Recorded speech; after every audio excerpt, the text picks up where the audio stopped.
Throughout the annals of history, a father's blind love has sometimes sparked global tensions.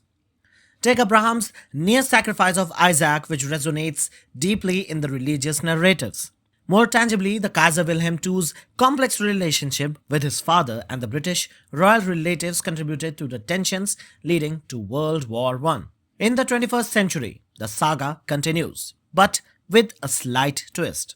The father showers unconditional love on his criminal son. He wants to save not only Hunter but also the heinous crimes he and his son have committed. The Hunter Joe love is more than just parental, it is pure business. Let's first discuss what is the hot buzz in America right now. The outgoing president of the United States, Joe Biden, has issued a quote unquote full and unconditional pardon to his son Hunter Biden for his conviction on federal gun and tax charges. According to a White House statement released on Sunday, the decision is a reversal for the president, who has repeatedly stated that he will not use his executive authority to pardon or commute his son's sentence. Hunter Biden was scheduled to be sentenced on federal gun charges on 12th of December. He was due to be sentenced in the tax 4 days later, but all of a sudden, Biden came out and declared that he has pardoned his son. Indeed, the Thanksgiving has been great for the Biden family. In a defiant statement, Joe Biden asserted that his commitment is to the judicial independence, claiming that he will never interfere with the Justice Department's decision making. But he simultaneously expressed his deep frustration over what he perceived as his son's selective and unfair prosecution. Biden provocatively argued that the charges against Hunter are politically motivated, suggesting that they emerge solely from the congressional opponents seeking to undermine his political standing and challenge his election.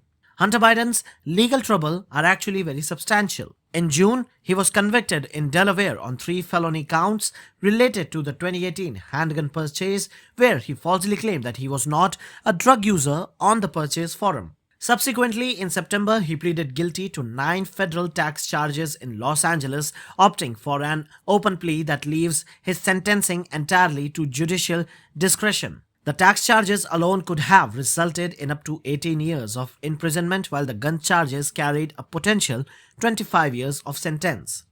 But that is not enough. There are several cases that remain unanswered, one of which is none other than his laptop. While publicly declaring that I will not pardon him in June, NBC News reported that Biden has always been privately discussing the possible pardon with his closest advisor on Hunter's conviction. The timing and the nature of these discussions suggest a premeditated attempt to create a plausible deniability.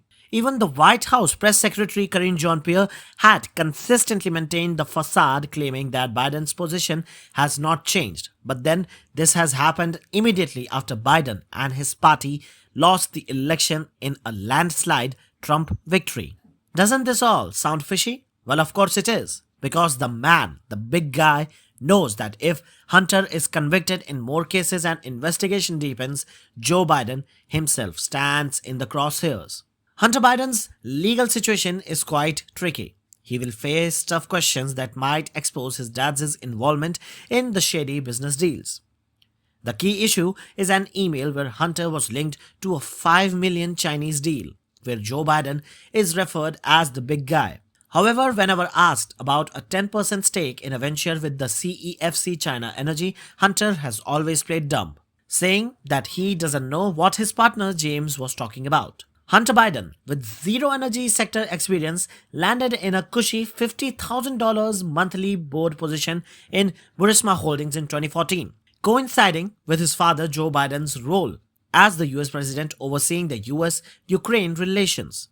Emails also suggest that Hunter has exploited his father's position.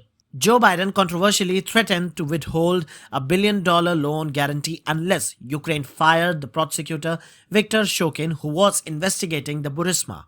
Hunter's Chinese dealing are also equally suspicious.